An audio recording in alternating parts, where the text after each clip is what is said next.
दोस्तों welcome to our YouTube channel. आज से अब हमारा स्टार्ट होगा ब्लॉक 502। 501 ब्लॉक कंप्लीट हो चुका है, जिसके अंदर 10 यूनिट थी। 10 के 10 यूनिट्स को हम डिस्कस कर चुके हैं। प्लेलिस्ट बना हुआ है NIOS समरी नाम से, वहाँ पर जाकर आप सारी वीडियो देख लीजिएगा। एक प्रीवियस ईयर पेपर नाम से प्लेलिस्ट बना हुआ है, वो देख लो जाकर। TDP बाय दीपक सर, ये प्लेलिस्ट देख लो। 3 प्लेलिस्ट देख लो, आपका DSSS भी अच्छी तरीके से हो जाएगा। ठीक, मतलब मैं ये बोल सकता हूँ कि आपका 80 से 90% पेपर इस समरी में से और मेरी उस प्लेलिस्ट में से फंस जाएगा, और बाकी प्रीवियस ईयर कर लेना। ठीक, तो स्टार्ट करते हैं। अच्छा, इस यूनिट के बारे में एक और बात बता दूं कि ये यूनिट जो है वो बहुत ही इंपॉर्टेंट यूनिट है, बहुत ज़्यादा इंपॉर्टेंट यूनिट है ये। अब ये यूनिट इतनी ज़्यादा इंपॉर्टेंट है क्यों? क्योंकि इसके अंदर इतना जो कंटेंट दिया हुआ है वो दिया हुआ है लर्निंग से रिलेटेड, और लर्निंग से क्वेश्चंस हर एग्जाम्स में पूछे ही जाते हैं। और हो सकता है इस यूनिट का डिस्कशन थोड़ा लंबा हो सकता है, तो धैर्य के साथ पूरी वीडियो को देखिएगा लास्ट तक, बीच में बोर मत हो जाइएगा। क्योंकि अगर आप बोर हो गए तो ये समझ लीजिए कि जॉब आपसे बोर हो जाएगी, फिर आपको जॉब नहीं मिलने वाली। ठीक है, ध्यान से सुनिएगा पूरी यूनिट को। अच्छी यूनिट है, बहुत बेहतरीन यूनिट है। अभी तक जितनी भी यूनिट्स मैंने पढ़ी है इसकी, इसमें से सबसे बेहतरीन यूनिट है ये वाली जो हम आज डिस्कस करने वाले हैं। ठीक है,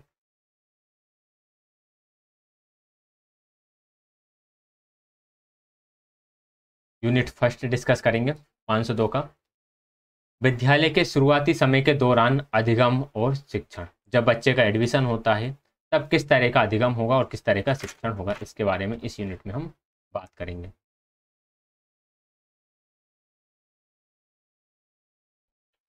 चलिए, तो यहाँ पर कुछ लिखा हुआ है। क्या लिखा हुआ है कि शिक्षण अधिगम प्रक्रिया के सिद्धांत और अभ्यास के निम्नलिखित 3 उपागमों, जिनके नाम निम्नलिखित हैं: शिक्षण और अधिगम के लिए व्यवहार का रूपांतरण, शिक्षण और अधिगम के लिए समस्या समाधान, शिक्षण और अधिगम के लिए अनुभवों का निर्माण की चर्चा की जाएगी। इसकी चर्चा हम करने वाले हैं इस यूनिट में। किस किस के बारे में? शिक्षण और अधिगम के लिए व्यवहार के रूपांतरण के बारे में, शिक्षण और अधिगम के लिए समस्या समाधान के बारे में, शिक्षण और अधिगम के लिए अनुभव का निर्माण करने के बारे में। ये यहाँ से एग्जाम में क्वेश्चन नहीं बनेगा, लेकिन हम इसके बारे में इस यूनिट में पढ़ेंगे। अधिगम की अवधारणा और प्रक्रिया। आखिर अधिगम है क्या? अच्छा, लर्निंग जो है ये आपको थोड़ा अंडरस्टूड होगा, क्योंकि जो भी DSSS की तैयारी कर रहे हैं वो सीटेट निकाल कर आए हैं, और सीटेट में हमने लर्निंग थ्योरी को बढ़िया डिटेल में पढ़ रखा है। ठीक है, तो वहीं की कुछ चीज़ें हमें रिकॉल होंगी, कुछ नई चीज़ें और पता चलेंगी। सबसे पहले है अधिगम। अधिक या कम स्थायी के द्वारा संसार के हमारे चारों क्या घटित हो रहा है, इसके द्वारा हमें क्या करना है, हमें क्या अवलोकन करना है, इन सब के द्वारा रूपांतरित होने की एक प्रक्रिया है। अधिगम एक ऐसी प्रक्रिया है जिसके द्वारा मनुष्य को मूलभूत किया जाता है या प्रशिक्षण विधि के द्वारा परिवर्तन होता है, या तो प्राकृतिक वातावरण में या प्रयोगशाला में, यानी कि परिवर्तन हो रहा है। अधिगम एक ऐसी प्रक्रिया है जिसके द्वारा व्यक्ति विभिन्न आदतें, ज्ञान, प्रवृत्ति प्राप्त करता है, जिनका सामान्य रूप से जीवन की मांग के अनुसार मिलना आवश्यक होता है। इसको बस आपको एक बार पढ़ लेना है, क्योंकि इनमें समझने का कुछ है नहीं। समझने वाली चीज़ मैं आपको समझाऊंगा, ये इंपॉर्टेंट हो जाती है। सा कन लिखा कौन है, जो भी है। अधिगम व्यक्तित्व में पूर्णतः परिवर्तन कर देता है। ये यहाँ से क्वेश्चन बनकर आया था। एक एक डेफिनेशन ऐसी लिखी हुई है कि उससे एज इट इज क्वेश्चन बनकर आया था DSSS में, वो बताने वाला हूँ मैं अभी आपको। अधिगम व्यक्तित्व में पूर्णतः परिवर्तन कर देता है और उसके प्रदर्शन में परिवर्तन की चमक दिखाई देती है। अक्सर ये अभ्यास के द्वारा आता है, फिर भी यह अंतर्दृष्टि से या अन्य कारकों या स्मरण से पैदा हो सकता है। तो अधिगम किस किस से हो सकता है? अधिगम अभ्यास से हो सकता है, अंतर्दृष्टि से हो सकता है, और इसके अलावा कुछ अन्य कारण भी हैं जिनके द्वारा अधिगम हो सकता है। ठीक, अब जो ये जो 3 बातें यहाँ पर बताई ना, ये 3-4 बातें बताई, इनको हम सही से समझते हैं। तो यहाँ पर आते हैं हमारे मेन पॉइंट अधिगम के। अधिगम को निम्न प्रकार से अनुसूचित किया जाता है। सबसे पहला, व्यवहार का पूर्णतः स्थायी रूपांतरण। जीवन की मांगों को मिलने के लिए आवश्यक आदतें, ज्ञान और वृत्ति को ग्रहण करना। आपकी लाइफ में कुछ नेसेसरी नीड्स है ना, उन्हें पूरा करना। उनको पूरा करने के लिए आप ज्ञान अर्जित करोगे, आपकी जो अभिवृत्ति है, जो एटीट्यूड है, उसको चेंज करोगे, और कुछ हैबिट्स को एक्वायर करोगे। व्यक्तित्व में पूर्णतः स्थायी परिवर्तन अधिगम अधिगम कहलाता है। ये जो तीनों पॉइंट है, यहाँ से क्वेश्चन आया था DSSS में। अब ये कौन से पेपर में आया था वो मुझे इतना याद नहीं है, शायद 18 या 19 में कब आया था। क्वेश्चन ये आया था कि निम्नलिखित में से कौन सी अधिगम की विशेषता नहीं है। पहला दिया था कि अधिगम व्यवहार का पूर्णतः स्थायी परिवर्तन अधिगम है। जीवन की मांगों के लिए आवश्यक आदतें, ज्ञान और वृत्ति को ग्रहण करना अधिगम है। व्यक्तित्व में पूर्णतः स्थायी परिवर्तन अधिगम है। तो हमें ऑप्शन क्या लगाना था, ऑल ऑफ द एबव, यानी कि ये चारों ही अधिगम की विशेषताएं हो जाती हैं। ठीक, अधिगम की प्रक्रिया की अब जो विशेषताएं वो क्या है, ये तीनों मतलब इनसे हम अधिगम को सुनिश्चित कर सकते हैं। ठीक है, अधिगम की प्रक्रिया कैसी है, अधिगम एक सतत प्रक्रिया है। अधिगम आपका हमेशा चलता रहता है, लाइफ लॉन्ग प्रोसेस है, कभी भी खत्म नहीं होता। अधिगम मतलब क्या होता है, लर्निंग। लर्निंग मीन्स क्या है, सीखना। सीखना कभी खत्म नहीं होता, सीखना आपका लाइफ लॉन्ग चलता रहेगा। अधिगम एक प्रत्यक्ष लक्ष्य है। ये जो प्रत्यक्ष लक्ष्य वाला क्वेश्चन है ये आया था DSSS भी, शायद मुझे जितना आ रहा है 2017 में जो पेपर हुआ था 16/17 वाला, वहाँ पर इससे रिलेटेड एक क्वेश्चन बना था। एक ऑप्शन में ये भी लिखा था कि अधिगम एक प्रत्यक्ष लक्ष्य है। प्रत्येक मनुष्य को जीवन में कुछ लक्ष्यों को प्राप्त करने की अभिलाषा रखता है। इन लक्ष्यों के परिणाम, इन लक्ष्यों को अधिगम के द्वारा आप प्राप्त कर सकते हो। ठीक, तो अधिगम लक्ष्यों को आप प्राप्त कैसे करोगे, लक्ष्यों के द्वारा। तो अधिगम एक प्रत्यक्ष लक्ष्य है, मतलब सीखना भी एक तरह से गोल है आपका। ठीक है, आपका एक जो पेडागोजी सीखना है ना, ये भी क्या है, गोल है आपका। अधिगम सुविचारित है। सुविचारित है मतलब कि एक सही तरह से विचार करके चलता है। ऐसा नहीं कि कुछ भी कैसे भी आप सीख सकते हो, पहले से डिफाइन होता है कि हमें किस तरह से सीखना होता है। अधिगम एक सक्रिय प्रक्रिया है। अधिगम एक एक्टिव प्रोसेस है। जब तक आप एक्टिव नहीं रहोगे शारीरिक रूप से और मानसिक रूप से, तब तक आप नहीं सीख सकते। अधिगम व्यक्तिवादी है। आपने कक्षा में अवलोकन किया होगा, कुछ बच्चे अधिक शीघ्रता से सीखते हैं, कुछ धीरे धीरे सीखते हैं। तो ये क्या है, सब्जेक्टिव है। कैसा है, सब्जेक्टिव है, यानी कि ये बच्चे पर डिपेंड करेगा कि वो कैसे सीख सकेगा। अधिगम एक व्यक्ति की वातावरण के साथ परस्पर क्रिया का परिणाम है। ये भी इंपॉर्टेंट है कि भाई लर्निंग जो होती है इन्वायरमेंट के साथ इंटरेक्शन करने से होती है। ये जस्ट आपको पॉइंट पॉइंट जो हाईलाइटेड है इसे इतना याद रखना है आपको। अधिगम स्थानांतरीय है। अधिगम स्थानांतरीय है मतलब अधिगम का ट्रांसफर होता है। हमने ट्रांसफर ऑफ लर्निंग पढ़ा हुआ है, positive transfer, negative transfer, zero transfer. जैसे मैथ्स में सीखे गए कुछ न्यूमेरिकल्स होते हैं जो आपको साइंस में हेल्प करते हैं। ठीक है, साइंस में कुछ चीज़ें आप सीखते हो जो आपको मैथ्स में हेल्प करती हैं। तो ये जो सीखना होता है उसका आप ट्रांसफॉर्म कर सकते हो, उसको परिवर्तन कर सकते हो, स्थानांतरित कर सकते हो उसे। अधिगम को प्रभावित करने वाले कारक, अब कौन कौन से कारक हैं जो अधिगम को प्रभावित करते हैं। सबसे पहला क्या हो गया, अधिगम और परिपक्वता। परिपक्वता यानी कि जो मेच्योरिटी है वो लर्निंग को बहुत ज़्यादा इफेक्ट करेगी ही। जब तक आप मेच्योर नहीं होगे, मतलब कि जैसे कि थर्ड क्लास का बच्चा है, थर्ड क्लास का बच्चा या फिर थर्ड क्लास का बच्चा, चलो थर्ड क्लास के लेते हैं। थर्ड क्लास का बच्चा बच्चा 50 पेजेस नहीं लिख सकता। अगर उससे बोले कि आपको 50 पेजेस का नोट करना है तो वो नहीं कर पाएगा। या फिर ये एग्जांपल छोड़ो, मैं दूसरा एग्जांपल ले लेता हूँ। एक 8 साल का बच्चा है और एक 20 साल का है। ठीक है, दोनों क्रिकेट खेलते हैं। अब दोनों क्रिकेट खेलते हैं, क्या दोनों से एक जैसे शॉट लगाने की हम क्या कहते हैं, इच्छा रख सकते हैं, या फिर क्या बोलते हैं उसे, वो रखते हैं ना, इच्छा रख सकते हैं क्या, तो हम नहीं रख सकते। भाई 8th क्लास का जो बच्चा है वो उसके एज के अकॉर्डिंग शॉर्ट से लगा सकता है। 20 साल का जो बच्चा है वो उसकी एज के अकॉर्डिंग लगा सकता है। तो व्यक्ति जब तक उस एज में नहीं पहुंचेगा वो काम नहीं कर पाएगा उस लेवल का। तो अधिगम को परिपक्वता प्रभावित करती है। परिपक्वता क्या है, परिपक्वता की यहाँ पे डेफिनेशन दी हुई है, ध्यान से देखेंगे हम इसे, कि वृद्धि की प्रक्रिया विकास की प्रक्रिया से संबंधित होती है। यह परिवर्तनों का वर्णन करती है जो अपेक्षाकृत वातावरण के प्रभाव से स्वतंत्र है। यह माना जाता है कि यह वंशवाद तथा परंपरावाद से के प्रभाव से पूर्ण रूप से संबंधित है। जो मेच्योरिटी है ना, वो आपकी हेरिडिटी से ज़्यादा जुड़ी हुई है। आप कितने परिपक्व हो गए ये वातावरण से ज़्यादा किस पर डिपेंडेंट रहेगा, आपके वंशानुक्रम से, यानी कि आपकी हेरिडिटी से। सीखने की तत्परता, जब तक व्यक्ति सीखने के लिए तत्पर ना हो तब तक वो कैसे सीख सकता, तब तक आप उसे सिखा ही नहीं सकते। सीखने के लिए तत्पर जब होता है तभी वह प्रभावकारी अधिगम कर पाता है। तत्परता का निर्धारण करने के लिए आपको बच्चों के भावात्मक और बौद्धिक विकास का ज्ञान होना आवश्यक है। आपको पता हो कि बच्चे का भावनात्मक और बौद्धिक विकास किस तरह से होता है और अभी बच्चा किस लेवल में है। उस लेवल की आप चीज़ें दोगे वो खुद तत्पर हो जाएगा। छोटे बच्चों के लिए खेल विधि से पढ़ाओ, उससे बड़े बच्चों के लिए लैब में लेकर जाओ, उससे बड़े बच्चों के लिए कुछ एक्सपेरिमेंट करने के लिए दो। तो इस तरह से आप कि उनका इंटरेस्ट जनरेट कर सकते हो। अधिगम वातावरण, लर्निंग के लिए एक अच्छा सा वातावरण प्रोवाइड कराओ बच्चों को। जो स्कूल है, स्कूल में हवा पानी सही तरीके से आना चाहिए, जगह बराबर होना चाहिए बच्चे के लिए। जो टीएलएम है वो अच्छे वो सही तरीके से प्रोवाइड किए जाने चाहिए। जैसे यहाँ पर एक कंडीशन दी हुई है, एक कक्षा है जिसमें 40 बच्चे एक छोटे से कमरे में बैठे हुए हैं, और दूसरी कक्षा है जिसमें समान संख्या के बच्चे हैं लेकिन पर्याप्त स्थान वाले हॉल में बैठे हुए हैं। तो ऑब्वियस है कि जो फोर्थ सिचुएशन में जो बच्चे बैठे हैं उनका अधिगम अच्छे तरीके से होगा। अधिगम और प्रेरणा। प्रेरणा मीन्स आपका मोटिवेशन।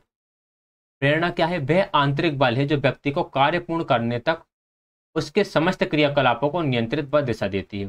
तो प्रेरणा किस तरह का फोर्स हो गया? एक इंटरनल फोर्स हो गया जो आपको अंदर से प्रेरित करता है काम करने के लिए। अभी प्रेरणा दो तरह की होती है, आंतरिक और बाहरी। ये हमने पहले भी कई बार पढ़ा हुआ है। इंटरनल में आप अपने इंटरेस्ट के लिए या फिर अपने आनंद के लिए, एंजॉय के लिए काम करते हो। और जो बाहरी प्रेरणा है, बाहरी प्रेरणा किसी उद्देश्य प्राप्ति के लिए कार्य करना बाहरी प्रेरणा कहलाती, जिसमें आपका इनाम, प्रशंसा, पैसे जैसे आ गया। जैसे कि आप ये NIOS की समरी पढ़ रहे हो ना, ये कौन सी अभिप्रेरणा है? ये आपकी बाह्य अभिप्रेरणा है, क्योंकि आपको जॉब चाहिए इसलिए आप ये पढ़ रहे हो। और ये मेरी कौन सी अभिप्रेरणा होगी? मेरी ये इंटरनल, मेरा जो हो गया ये इंटरनल मोटिवेशन हो गया, यानी कि आंतरिक हो गया। क्यों? क्योंकि मैं सिर्फ अपनी खुशी के लिए पढ़ रहा था। ये जो मैं एनसीआर, जो मैं समरी पढ़ रहा था, मैं बस इसलिए पढ़ रहा था कि मुझे और डेप्थ में नॉलेज चाहिए था। ठीक है, जॉब मॉब का क्या है, जॉब मॉब तो लगी जाएगी। ठीक, तो इस तरह से चीज़ें होती हैं। ठीक है, बाहर के लिए पढ़ो, आंतरिक के लिए पढ़ो, वो मैटर नहीं करता, क्योंकि आप लोगों को उतना ज़्यादा पढ़ने की ज़रूरत भी नहीं है। बस एक बार जॉब लो, फिर कौन इन NIOS की समरी को देखने वाला है। लेकिन हमें तो पढ़ा नहीं है, इसी फील्ड में रहना है। हमें इसी फील्ड में रहना है तो हमें इसे इन्जॉयमेंट के लिए ही पढ़ना पड़ेगा। अगर हम लोग भी इसको जॉब लेने के पर्सपेक्टिव से पढ़ने लगे, फिर तो हो गया काम, फिर कचरा हो जाएगा। अब बच्चा कैसे सीखता है, इसके बारे में हम बात करेंगे। एक बच्चे ने नया नया एडमिशन लिया, ठीक है, यहाँ से क्वेश्चन DSSC में आया हुआ है। ठीक, मुझे जिस क्वेश्चन की याद होती है मैं बता देता हूँ कि इस ईयर में इस शिफ्ट में आया था, जिसकी नहीं रहती उसका मैं नहीं बता पाता हूँ। नए प्रवेश एक बच्चे ने लिए जिसका नाम था झुम्पा। अब झुम्पा ने प्रवेश लिया और उससे बातचीत की गई। तो बातचीत करने के बाद क्या क्या निकला? ये निकल कर आया कि वे साधारण वाक्यों को अपनी भावनाओं में अभिव्यक्त कर सकती है।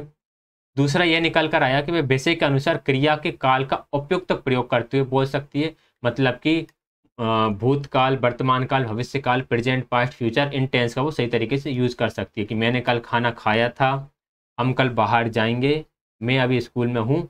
इन तीनों को वो काल क्रिया के अनुसार बोल पाई। वह साधारण प्रश्नों जैसे आपने दोपहर में के भोजन में क्या खाया, आप कौन सा खेल पसंद करती हैं, कल आपके घर कौन आया था, इनके वह उत्तर आराम से दे सकती है। बोले क्या? वह एक जिज्ञासु है और बहुत सारे प्रश्न पूछती है। वह अध्यापक के कथानुसार कार्य करती है, उनकी बातों को समझ जाती है। जैसे अध्यापक बोलता है खड़े हो जाओ, बाएं मुड़ो, आंख बंद करो, इन चीज़ों को वह समझ जाती है। वह अपनी पसंद के अनुसार कुछ गाने गाती है। वह अपनी कक्षा के बच्चों के साथ खेल के नियमों का मजबूती से पालन करते हुए खेल खेलती है। यानी कि इसे ये वो वाली एज होती है जिसमें बच्चे के अंदर इतना सेंस नहीं होता कि जो गेम्स के नियम हैं, रूल्स हैं, वो हम लोगों ने बनाए और हम उन्हें चेंज भी कर सकते हैं। उनका तो ये है कि जो रूल बन गया तो बन गया। यहाँ से जो DSSC में क्वेश्चन बना था वो ये बना था कि जो नया प्रवेश करने वाला बच्चा होता है वह क्या करने में सक्षम होगा। और 4 पॉइंट दिए हुए थे कि इनमें से वह क्या करने में सक्षम होगा या फिर क्या नहीं करने में सक्षम होगा। हमें ये जो 5-6 पॉइंट है ना, 4-3-7 पॉइंट है, इन्हें याद रखना है कि वह अपनी भावनाओं को अभिव्यक्त कर सकता है साधारण वाक्यों में, विषय के अनुसार क्रियाकाल का उपयुक्त प्रयोग कर सकता है, साधारण प्रश्नों के उत्तर दे सकता है, वह बहुत जिज्ञासु होगा, अध्यापक के कथानुसार वह छोटे मोटे काम कर लेगा, अपने पसंद के अनुसार गाने गा लेता है, खेल के नियमों का मजबूती से पालन करेगा। ये इंपॉर्टेंट है, खेल के नियमों का मजबूती से पालन करना, अध्यापक के छोटे मोटे प्रश्नों के उत्तर दे सकेगा, काल क्रिया का सही तरीके से प्रयोग कर सकेगा। ठीक है, तो ये याद रखिएगा। फिर आता है विद्यालय ही सीखने का एकमात्र जगह नहीं है। कोई भी अपने चारों ओर के इस संसार में अनुभव की एक विस्तृत श्रृंखला सीख सकता है। यदि हम स्वाभाविक तौर से अनुभव ग्रहण करने की प्रक्रिया को जानते हैं तो हम कक्षा में उन प्रक्रियाओं के उपयोग से अधिगम को अधिक प्राकृतिक, अर्थपूर्ण और सीखने के लिए आसान बना सकते हैं। ठीक है बात, ये वही बात है कि जो लर्निंग होती है वो सिर्फ स्कूल में ही नहीं होती, स्कूल के बाहर भी होती है। ठीक है, नेक्स्ट आता है आपका अनुकरण। अनुकरण क्या है? अनुकरण है किसी भी व्यक्ति के व्यवहार की नकल करना। सिंपल, एक लाइन में लिख दिया इन्होंने। अनुकरण की विशेषता है किसी भी व्यक्ति के व्यवहार की नकल करना, जिसे हम बोलते हैं इमिटेशन। कुछ ऐसे अन्य व्यक्ति होते हैं, कुछ ऐसे व्यक्ति, देखो बच्चा क्या करता है, एक तो माता पिता, अपने पीयर ग्रुप, टीचर्स, इनके अनुकरण करता है, ठीक है, जिनके कुछ गुण होते हैं इनको बच्चा फॉलो करता है। कुछ ऐसे अन्य व्यक्ति होते हैं जिनके प्रत्यक्ष संपर्क में तो बच्चा नहीं रहता, लेकिन वे अनुकरण के लिए आदर्श बन जाते हैं। बच्चा जिनसे डायरेक्ट कांटेक्ट में तो नहीं है, लेकिन फिर भी वह उनको उनका अनुकरण कर रहा होता है। जैसे कोई महान व्यक्ति हो सकते हैं, अशोक हो गया, शिवाजी हो गए, गांधी जी हो गए, नेहरू जी हो गए, मदर टेरेसा, राम कृष्ण, मीराबाई हो गई, ईसा मसीह हो गए, कोई फिल्म का एक्टर हो गया, कोई खिलाड़ी हो गया, कोई धोनी की नकल कर रहा है, कोई वो एक बच्चा चला था जो बुमराह की तरह बॉलिंग करता है, ठीक है, कोई हार्दिक पांड्या की नकल कर रहा है, कोई विराट कोहली की कर रहा है। ये चीज़ें क्या होती हैं, इन चीज़ों की भी बच्चे नकल करते हैं, लेकिन ये क्या है, ये बच्चे के सामने प्रत्यक्ष रूप से नहीं है, इनडायरेक्टली बच्चा इनको इमिटेट कर रहा है, ठीक। इन्हें हम बोलते हैं सांकेतिक आदर्श।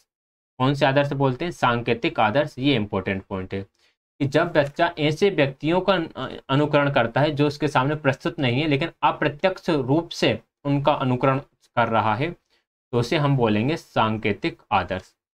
और जब बच्चा माता पिता, अपने पीयर ग्रुप्स, अपने भाई बहन और अपने टीचर्स के नकल कर रहा होता है, ठीक, तो ऐसे आदर्शों को हम बोलते हैं वास्तविक आदर्श, ठीक है। इसे हम कहते हैं वास्तविक आदर्श या उदाहरणीय आदर्श कहा जाता है। उदाहरणीय इसलिए कि ये कुछ महान हस्तियों के उदाहरण भी देते हैं, तो वो इसमें आ जाते हैं, ठीक है।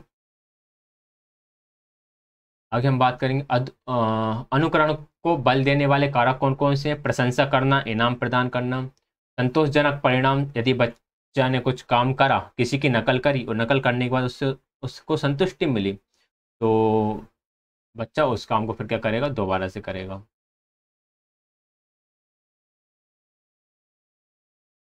ठीक है। प्रतिनिधित्व पुनर्बलन। प्रतिनिधित्व पुनर्बलन यानी कि बच्चे को एक सही पुनर्बलन मिले अनुकरण करने के पश्चात, तो बच्चे का जो अनुकरण है वो बढ़ जाएगा। पुनर्बलन की जो अनुसूचियाँ है ना, वो स्किनर वाली थ्योरी मैंने डिटेल में कर रखी है, एक बार उसे देख लीजिएगा जाके। ये यहाँ से क्वेश्चन हर शिफ्ट में आया है, ये जो पॉइंट है ना, यहाँ से हर शिफ्ट में, यहाँ से क्वेश्चन 2018 में देखने को मिला मुझे। 2018 में जो 4 शिफ्ट में पेपर हुआ था, चारों शिफ्ट में पेपर आया था। 2019 में जो अभी मैं प्रीवियस ईयर करा रहा हूँ, उसमें अभी तक जो 2-3 शिफ्ट के पेपर कराए हुए हैं, उसमें से शायद 1 या 2 ही शिफ्ट मिस हुई है, बाकी हर शिफ्ट में से यहाँ से क्वेश्चन बनकर आया है। इसलिए मैंने बोला था ये यूनिट मोस्ट इंपॉर्टेंट यूनिट है, ठीक है। अनुकरणीय व्यवहार की 3 श्रेणियाँ होती हैं। एक होता है आदर्शी व्यवहार, एक दमनात्मक या अदमनात्मक व्यवहार, और एक होता है प्रकटीकरणीय व्यवहार। आदर्शी व्यवहार को हम बोलते हैं मॉडलिंग इफेक्ट, मैंने साइड में इंग्लिश में लिख ही रखा है, ये मॉडलिंग इफेक्ट होता है। इसे हम बोलते हैं इनहेबिटरी, और ये होता है इसका जस्ट अपोजिट डिस इनहेबिटरी।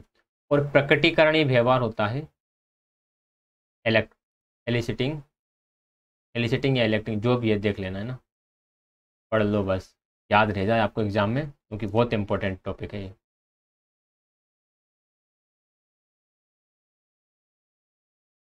चलिए, आदर्शी प्रभाव कब होता है? किसी आदर्श के अवलोकन के परिणाम स्वरूप ग्रहण किए गए व्यवहार को में आदर्शी व्यवहार में शामिल होते हैं। आपने किसी को ऑब्जर्व करा, ऑब्जर्व करने के बाद आपने एक क्या करा, एक तरह का बिहेव एक्वायर कर लिया, तो वो रहता है हमारा आदर्शी व्यवहार, ठीक है। दमनात्मक या अदमनात्मक प्रभाव क्या होता है, जिसे हम बोलते हैं इनहेबिटरी या डिस इनहेबिटरी बिहेवियर। देखो, आमतौर पर सामान्य व्यवहार में व्यस्त किसी आदर्श को दंडित होता हुआ देखने के परिणाम स्वरूप आदर्श के पथभ्रष्ट व्यवहार के प्रतिबंध से ये दमनात्मक प्रभाव संबंधित है। इतनी भयंकर लैंग्वेज यूज करिए ना इसको लिखने के लिए कि 1-2 बार में तो कोई समझ ही नहीं पाएगा। अब मैं समझाता हूँ आपको। पथभ्रष्ट व्यवहार मतलब कि गलत काम। कोई व्यक्ति पथभ्रष्ट व्यवहार कर रहा था, गलत काम कर रहा था, ठीक है, लेकिन वो कौन था? वो था आपका आइडल। वो क्या था? आपका आइडल था, जिससे आप फॉलो कर रहे होते हो। लेकिन आपने देखा कि उस काम को करने से उसे दंड मिला, उसे दंड मिला। दंड मिलने के बाद फिर आप क्या करोगे? उस काम को करोगे या नहीं करोगे? आप उस काम को नहीं करोगे। तो ये होता है आपका दमनात्मक प्रभाव, जिसे हम बोलते हैं इनहिबिटरी इफेक्ट। क्लियर हो गया कि आपका जो आदर्श है, आपने उसे दंडित होते हुए देखा, किसके लिए? कि वो कुछ गलत काम कर रहा था, तो आपने उस काम को नहीं करा फिर, इसे हम बोलते हैं इनहिबिटरी। इसका जस्ट अपोजिट होता है डिसइनहिबिटरी, अदमनात्मक। ये तब घटित होता है जब बच्चा किसी आदर्श को पहले से सीखे हुए पथभ्रष्ट व्यवहार करने के कारण इनाम पाते हुए अवलोकन करता है। उसने देखा कोई उसका आइडल है जिसने कुछ पथभ्रष्ट यानी कि गलत काम करा, बुरा व्यवहार करा, लेकिन बुरा व्यवहार करने के बाद उसे रिवॉर्ड मिला किसी तरह से, तो बच्चे क्या करेगा? उसको दोबारा से मतलब सीख जाएगा उसे, यानी उसे अनुकरण करेगा, उसको अपना आइडल मानने लगेगा, वैसे ही काम करने लगेगा। इसे बोलते हैं डिसइनहिबिटरी इफेक्ट। ठीक है, इसे इंग्लिश में लिखा हुआ है मैंने यहाँ पर। जब आपको पीडीएफ मिलेगा, तो जब आप पीडीएफ को अच्छे से ज़्यादा जूम करोगे तो आपको इंग्लिश में भी अच्छे तरीके से दिखाई देगा। ये देखो, the inhibitory effect is concerned with suppression of deviant behavior of the model, usually as a result of seeing the model punished for engaging in the same behavior. And the disinhibitory effect is the opposite to it. It occurs when a child observes the model engaged in the previously learned deviant behavior being rewarded for it. Clear है? तो यहाँ पर मैंने इसको English में लिख रखा है, आप इंग्लिश में एक बार पढ़ लोगे तो और समझ में आएगा। हालांकि जिस तरह से मैंने समझाया इस तरह से याद रखो, वो कभी डाउट नहीं आएगा आपको, है ना। हालांकि ये क्लासेस से थोड़ी सी लाइव चलना था, बट इंटरनेट इशू की वजह से ये लाइव नहीं चल पा रही, मुझे रिकॉर्डेड प्रोवाइड कराना पड़ रहा है। तो क्या होता है दमनात्मक, एक बार और बता देता हूँ। दमनात्मक में बच्चे अपने आदर्श को कुछ पथभ्रष्ट व्यवहार करते हुए दंडित होते हुए देखता है तो वह उस व्यवहार को त्याग देगा, और अदमनात्मक व्यवहार अपने आदर्श को कुछ पथभ्रष्ट व्यवहार करने पर इनाम पाते हुए देखता है तो वह उस व्यवहार को दोबारा से दोहराएगा। ये हो गया आपका अदमनात्मक यानी कि डिसइनहिबिटरी। फिर होता है एक प्रकटीकरण प्रभाव यानी कि जो भी है इलेसिटिंग इफेक्ट। इसमें क्या होगा? इसमें प्रकटीकरण व्यवहार किसी आदर्श के प्रतिक्रियात्मक कार्य से संबंधित है, ना कि उसकी व्यवहारिक विशेषताओं पर। प्रकटीकरण प्रभाव का एक उदाहरण समूह का व्यवहार है। मैं बता देता हूँ इसको। देखो, प्रकटीकरण प्रभाव में होता क्या है? आप क्रिकेट देख रहे हो, ठीक है, क्रिकेट कहाँ देख रहे हो? आप स्टेडियम में बैठकर देख रहे हो। अब आप स्टेडियम में बैठकर क्रिकेट देख रहे हो और पता चला किसी ने क्या मारा? सिक्स मारा। एक पास में एक व्यक्ति बैठा हुआ था, उसने उसको सिक्स मारते हुए देखते हुए खड़ा हुआ और खड़ा होकर बड़ी ताली बजाने लगा। जैसे ही वो ताली बजाना शुरू करा तो उसका आसपास दो चार लोगों ने और देखा और वे भी खड़े होकर क्या करते हैं? ताली बजाना शुरू कर देते हैं। तो अब उस व्यक्ति को ऑब्जर्व करके अन्य लोगों ने जो व्यवहार करा है उसे हम बोलते हैं प्रकटीकरण प्रभाव। ठीक है, इसमें व्यक्ति ने क्या देखा? कि उसके काम को देखा, उसकी व्यवहारिक विशेषताओं को नहीं देखा। उस व्यक्ति को कोई जानता भी नहीं कि वह कौन है, बट आपने जस्ट सब कर रहे हैं तो आप भी करने लगे, तो ये होता है प्रकटीकरण व्यवहार। ठीक, कभी कभी भीड़ में व्यक्ति ये नहीं जानते किस तरह का व्यवहार क्यों कर रहे हैं। ठीक है ठीक है ठीक है, अब आगे हम बढ़ेंगे। आप निम्नलिखित कार्य कर सकते हैं। हम क्या क्या काम कर सकते हैं भाई? प्रकटीकरण जो है ना, इसका हम यूज़ कैसे कर सकते हैं, क्योंकि ये इंपॉर्टेंट चीज़ है। अपने विद्यार्थियों के द्वारा प्रकटीकरण के लिए आदर्श बनने की कोशिश कीजिए। आप खुद आदर्श बनो बच्चों के लिए, क्योंकि बच्चा टीचर को बहुत जल्दी ऑब्जर्व करता है। व्यवहार के सकारात्मक पहलू का प्रदर्शन करके विद्यार्थी के सामने कीजिएगा। शिक्षक के सकारात्मक अभ्यास जैसे स्वच्छता, समयबद्धता, सच्चाई, सुंदरता आदि सभी बच्चे को प्रकटीकरण सिखाने के लिए प्रभावकारी है। टीचर साफ सफाई का ध्यान रहे, टाइम से आए, सच बोले, सुंदरता मतलब सुंदर ना देखे, उसके काम में सुंदरता हो।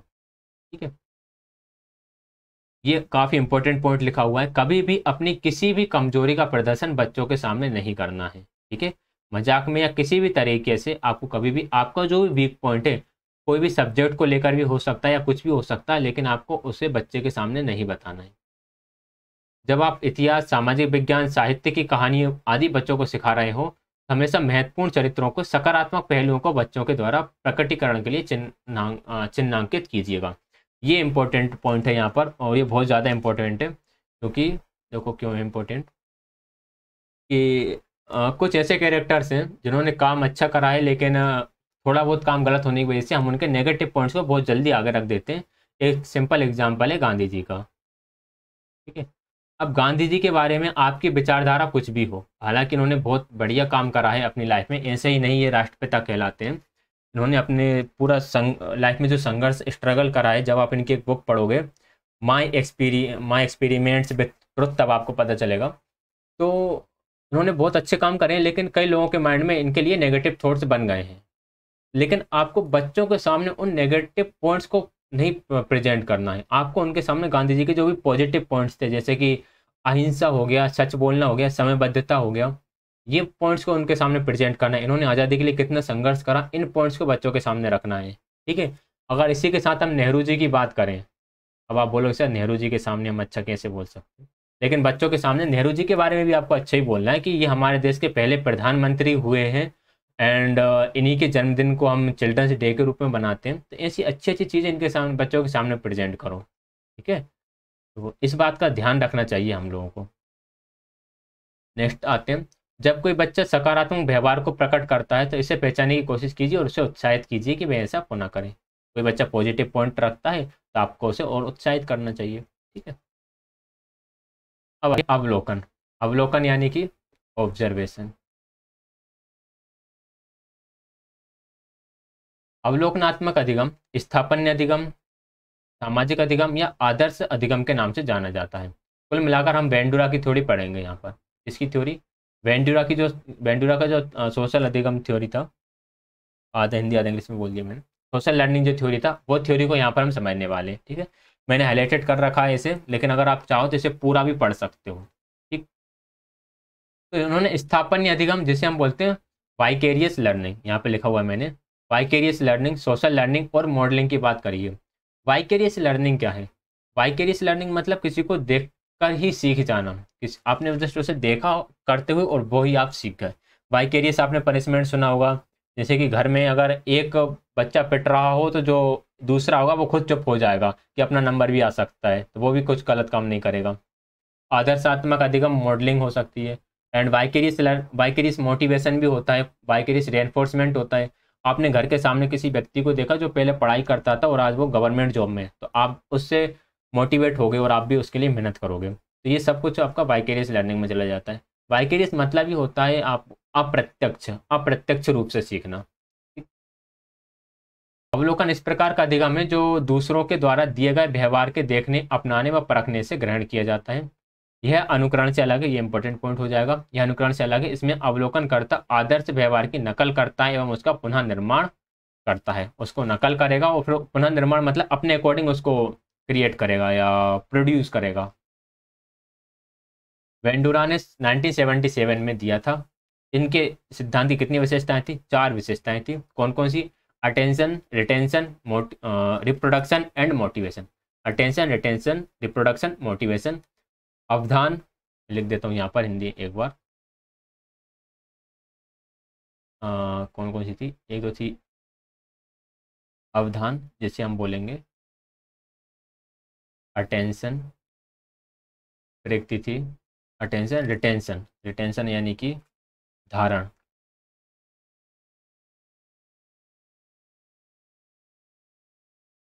Attention, retention. फिर आती है आपकी पुनरुत्पादन। पुनरुत्पादन या उत्पादन दोनों ही बोल देते हैं इसको। रिप्रोडक्शन या फिर प्रोडक्शन भी आ जाता है और रिप्रोडक्शन भी आ जाता है ना। फिर आते हैं अभिप्रेरणा, जिसे हम बोलते हैं मोटिवेशन। ठीक है। सबसे पहले अवधान। अवधान प्रक्रिया मतलब अटेंशन, आपकी अटेंशन होना चाहिए जो आप सीख रहे हो उसके लिए। फिर स्मृति की प्रक्रिया, जिसे हम बोलते हैं रिटेंशन। जो आपने देखा, जहाँ पर आपकी अटेंशन गई, वहाँ उसको आपको रिटेन भी करना है आपके माइंड में। ठीक है। तो वो आता है आपकी स्मृति की प्रक्रिया में।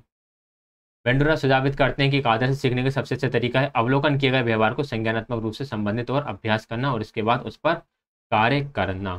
ठीक है, बस पढ़ लेना इसको। फिर आता है पुनः निर्माण की गतिक प्रक्रिया यानी कि रिप्रोडक्शन। अब आप इसके लिए क्या करोगे? आप दोबारा से जो भी आपने देखा उसे स्मृति में धारण कर अब आप उसको खुद बनाओगे। मैं इसके लिए केक का एग्जांपल बहुत ज़्यादा लेता हूँ कि आपने यूट्यूब पर एक वीडियो देखा जिसमें वो केक बनाना बताते हैं, तो आप क्या करोगे? ध्यान से पहले वीडियो को देखोगे तो आपकी अटेंशन गई वहाँ पर।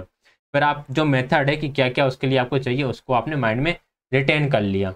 अब माइंड में रिटेन करने के बाद आप उसका रिप्रोडक्शन करोगे, क्योंकि एक बार तो वो बन चुका है वीडियो में, लेकिन अब आप उसको दोबारा बनाओगे। ठीक है, तो आपने दोबारा बनाया। इसके लिए 2 चीज़ों की आवश्यकता होती है। पहली कौन सी? पहली उसके द्वारा किए जाने वाले कार्य के लिए मूलभूत चीज़ों की आवश्यकता। भाई केक बनाना सीख रहे हो आप, तब केक बनाने के लिए क्या क्या इंग्रेडिएंट्स लगेंगे वो तो आपको पता होना ही चाहिए। उसके बिना आप कैसे बना सकते हो, आप कितने ही मोटिवेटेड हो नहीं बना सकते। और दूसरा क्या, दूसरा पहलू ये कि उस कार्य की श्रृंखला का वास्तव में अभ्यास करना कि आप रियल में ही उसे बनाओ, ठीक है, तभी आप उसे सीख पाओगे उसे बनाना। हो सकता है एक दो बार में आपसे खराब बने, टाइमिंग मिसमैच हो जाए, कोई चीज़ ज़्यादा कम डल जाए उसमें, लेकिन जब आप प्रैक्टिस कर लोगे तो वो बेहतर बनेगा ही। दृश्याकृति की कल्पना दिमागी रूप से अभ्यास करना भी अवलोकनकर्ता को उस कार्य के प्रदर्शन को स्वाभाविक बनाने में सहयोगी नहीं होगा। दृश्याकृति की कल्पना, कल्पना मतलब कि आपने देखा कि हाँ ऐसे ऐसे बनता है, ऐसे ऐसे डालते हैं, बस आप इमेजिन कर रहे हो, इमेजिन करे जा रहे हो, तो उससे काम नहीं चलेगा, आपको खुद प्रैक्टिस करना पड़ेगा उसमें। आई बात समझ में? इस तरह से फिर आता है प्रेरक प्रक्रिया यानी कि मोटिवेशन। फिर भाई अब केक बन गया, अगर केक बना आपका अच्छा, फिर तो होगा आप मोटिवेट। और अगर केक बन गया आपका खराब, तो फिर होगा आप डिमोटिवेट। अब केक खराब बनने के बाद अगर किसी ने बोला कि चलो ठीक है एक बार और ट्राई करना, तो फिर आप दोबारा काम करोगे। और सबने बुराई करना शुरू कर दिया, यार बनाने ही नहीं आता तुमसे, तो होगा ही नहीं, तुम इससे वही बना दिया करो खाना, यही बहुत बड़ी बात है, कहाँ केक बनाओगे। इस तरह का अगर किसी को बोला गया, नेगेटिव चीज़ बोली जाती है, तो फिर उसके माइंड में नेगेटिव थॉट्स बन जाते हैं, फिर वो दोबारा उसके लिए ट्राई ही नहीं करता है। तो खराब बने लेकिन उसे बार बार बनाते रहो, ठीक है, अच्छे से बनाओ, अगली कोई और अच्छी सी वीडियो देख के बनाओ, तो ये कह सकते हैं अपन। तो हो गया केक कंप्लीट, मतलब थ्योरी का, ये जो थ्योरी था वो थ्योरी हो गया है हमारा कंप्लीट। अब हम बढ़ेंगे आगे। कुछ प्रक्रियाएं हैं, वही प्रक्रिया है कि सबसे पहले ध्यान देगा, फिर उसका अभ्यास या स्टोर करेगा, attention, retention, reproduction and motivation, चार प्रक्रिया हैं, याद रखिएगा। वेंडोरा की थ्योरी में बच्चा कुछ भी सीखता है तो चार प्रक्रियाओं से गुजरता है। अब आता है प्रयत्न एवं त्रुटि, ट्रायल एंड एरर।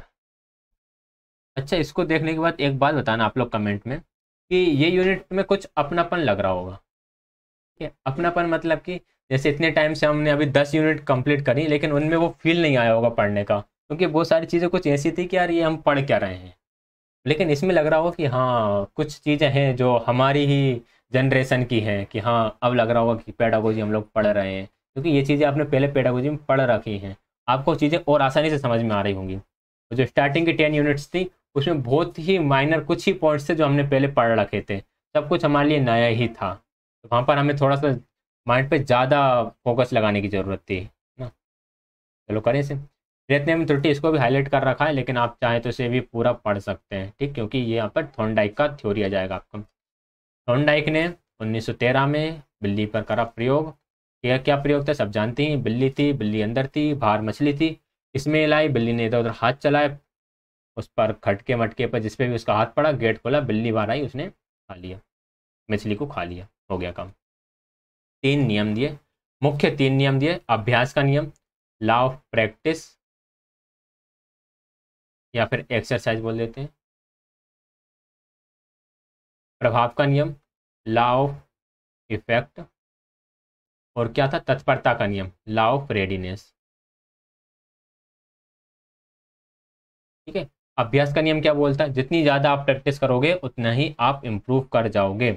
इसमें 2 नियम आते हैं, उपयोग का नियम और उपयोग ना करने का नियम, जिन्हें हम बोलते हैं law of use and law of disuse. दोनों इंपॉर्टेंट है, यहाँ से रीट में क्वेश्चन आया था। Law of use and law of disuse, ये क्या होते हैं?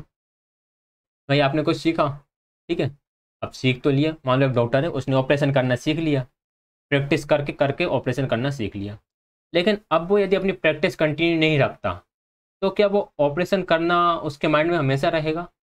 भाई उसने प्रैक्टिस करना सीखा, अब वो इसका उपयोग करे, वो ऑपरेशन करे इस व्यक्तियों का, तब तक वो काम का रहेगा, नहीं तो वो भूल भाल जाएगा। सही बात समझ में। एक और एग्जांपल देता हूँ, आपने टाइपिंग सीखी कंप्यूटर पे, आपने टाइपिंग सीखी 1 महीने, अब 1 महीने आपने टाइपिंग सीख ली, अब यदि आप इसका डेली यूज़ करो, यानी कि रोज़ टाइप करो, तो आपकी स्पीड बरकरार रहेगी। लेकिन आप इसको कई लाख कम लंबे टाइम के लिए 1 महीने सीखी और फिर 1 साल 1.5 साल तक आपने बिल्कुल कुछ भी कीबोर्ड पे हाथ नहीं जमाया, फिर ये आपका रहेगा कि रेगुलर? आपका नहीं रहेगा। मैं अपना एग्जांपल बता देता हूँ। मोबाइल का जो कीबोर्ड होता है उसमें हम टाइप करते हैं, तो जब हमारे पास नया नया मोबाइल आया था उसमें उस टाइम पर कुछ ही दिनों में इतनी फास्ट टाइपिंग हो गई थी कि आप व्हाट्सएप पे मैसेज कर रहे हो, मैसेंजर पे मैसेज कर रहे हो, मतलब फटाफट टाइप कर रहे हो।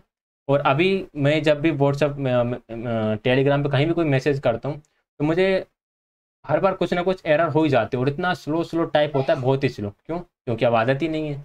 अब वो ध्यान सब कुछ यहाँ पे लगा हुआ है। ये वाला कीबोर्ड बहुत तेज चलता है, लेकिन मोबाइल का कीबोर्ड, उसमें तो गलतियाँ हो ही जाती हैं। तो ये चीज़ें क्या हैं, ये लॉ ऑफ डिसयूज है, क्योंकि भाई हमने बतियाना बंद कर दिया भाई, व्हाट्सएप व्हाट्सएप पे जो भी बातें चलती थी पहले। अब हम जरा यहाँ पर आ गए, थोड़ा सोचा कि यार अपना फ्यूचर देख लेते हैं, उनमें कुछ नहीं रखा है। ठीक है। तो ये होता है आपका law of use and law of disuse. अब प्रभाव के नियम की आप बात करेंगे, लॉ ऑफ इफेक्ट।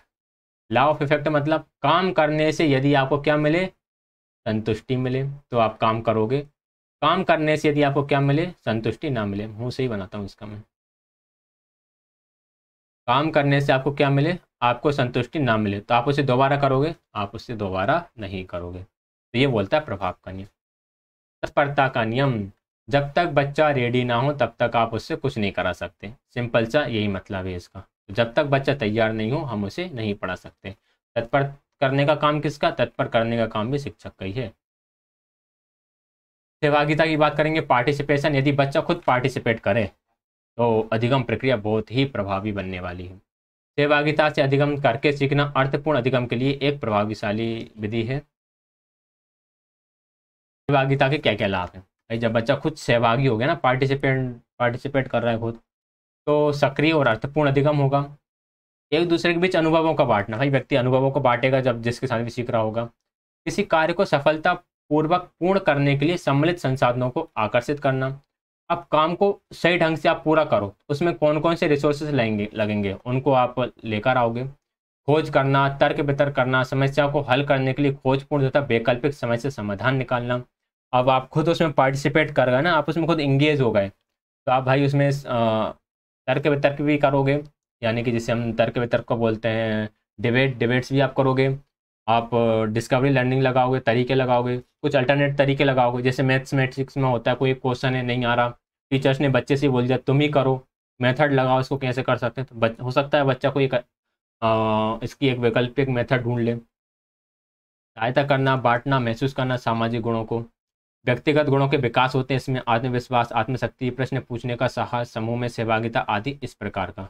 ये सारी चीज़ें क्या होती हैं, इन सारी चीज़ें इससे सहभागिता, मतलब सहभागिता से ये सारी चीज़ें बढ़ती हैं। ठीक है। आदर्श भागीदारी बढ़ाने का उद्देश्य क्या नहीं है? आदर्श भागीदारी बढ़ाने का उद्देश्य ये नहीं है कि प्रत्येक विद्यार्थी एक जैसी बराबरी से भाग ले, यानी कि हर बच्चा, मतलब कि हर बच्चा बराबरी काम करे, बल्कि बात यह है कि एक वातावरण का आप विकसित करो जिसमें सबको सीखने का अवसर प्राप्त हो, जिसमें कक्षा मिलजुल कर घटनाओं व समस्याओं को गहराई से व विभिन्न दृष्टिकोण से सीखें। तो ये होता है सहभागिता में, सब लोग मिलजुल कर सीखें उसमें। ठीक, एक मिनट रुकना जरा।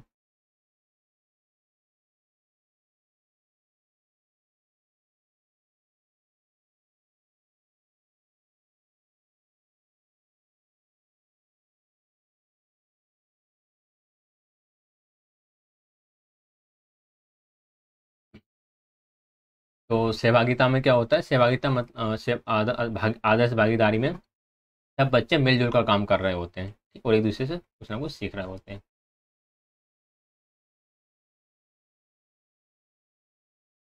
खोज पूछताछ के उपागम, डिस्कवरी, इंक्वायरी, लर्निंग। खोज एक पूछताछ आधारित उपागम है। जेरोम ब्रूनर ने इसकी खोज अधिगम का जन्मदाता माना जाता है। इसको, जेरोम ब्रूनर को। खोज अधिगम के खोज अधिगम उन समय से समाधान परिस्थितियों में होता है जहाँ पर छात्र अपने ही अनुभव और पूर्व ज्ञान का आधार बनाते हैं। खोज अधिगम का आधार क्या है? छात्र के अनुभव और उसका पूर्व ज्ञान। विद्यार्थी सक्रिय रूप से नियम, सिद्धांत और सूझबूझ का प्रयोग करते हुए अपनी सोच का विकास करते हुए उपलब्ध आंकड़ों में आपसी संबंध ढूंढते हुए एक संगठन का आयोजन करता है। बच्चा किस किस का यूज करेगा? अब नियम का, सिद्धांत का, सूझबूझ का और अपनी सोच का विकास करते हुए वह उसमें एक रिलेशन बनाएगा। यह कुछ सिद्धांतों पर आधारित हो। कौन कौन सी?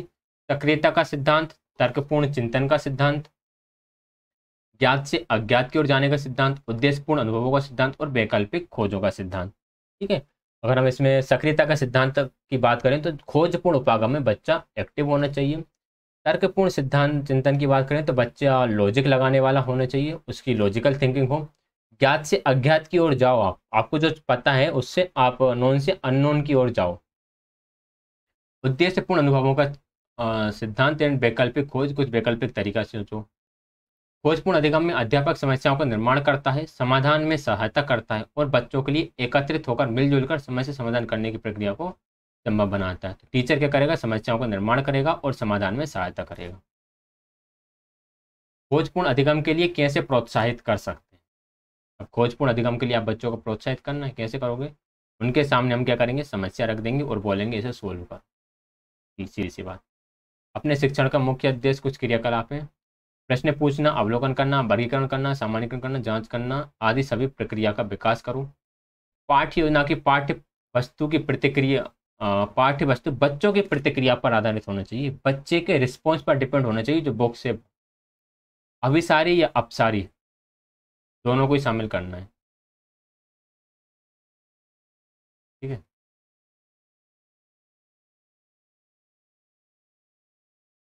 अनेक उत्तर देने, अनेक कारण देने के लिए और अनेक अर्थ देने के लिए कहना है। हमें बच्चों से बोलना है कि भाई जो भी प्रॉब्लम है उसके अनेक सॉल्यूशन दिखाओ, रीजन दो, ज़्यादा से ज़्यादा रीजन दो आखिर इसका ये सॉल्यूशन क्यों आया, उसके डिफरेंट मीनिंग्स भी दो आप। विद्यार्थी विद्यार्थी परस्पर क्रिया को बढ़ावा देना है कि बच्चे आपस में एक दूसरे के साथ इंटरेक्ट करके सीखें। बाकी ये इतने इंपॉर्टेंट है नहीं, उनमें कुछ मुझे इंपॉर्टेंट देखा नहीं। समस्या समाधान में निम्नलिखित लक्षण है कौन कौन से। पहला, उद्देश्य को प्राप्त करना, उद्देश्य मार्ग में आने वाली कठिनाई। सम्मुख आई समस्या को हल करने के लिए योजना बनाना, सम्मुख समस्या के संतोषजनक साधन तक पहुंचना। इसके मैंने वो लिखे होंगे ना पॉइंट्स। समस्या समाधान जो है इसके जो वो क्या बोलते हैं, स्टेजेस जो होती हैं, स्टेजेस होती हैं, लेवल्स होते हैं कि सबसे पहले हम ये करेंगे, फिर ये करेंगे, फिर ये करेंगे, जो अरेंज करने के लिए एग्जाम्स में आती हैं, तो उन्हें पढ़ लेते हैं, वो है इंपॉर्टेंट। समस्या की पहचान करना और परिभाषित करना। सबसे पहले क्या करो, आप समस्या की पहचान करो और उसे परिभाषित करो कि आखिर समस्या है क्या।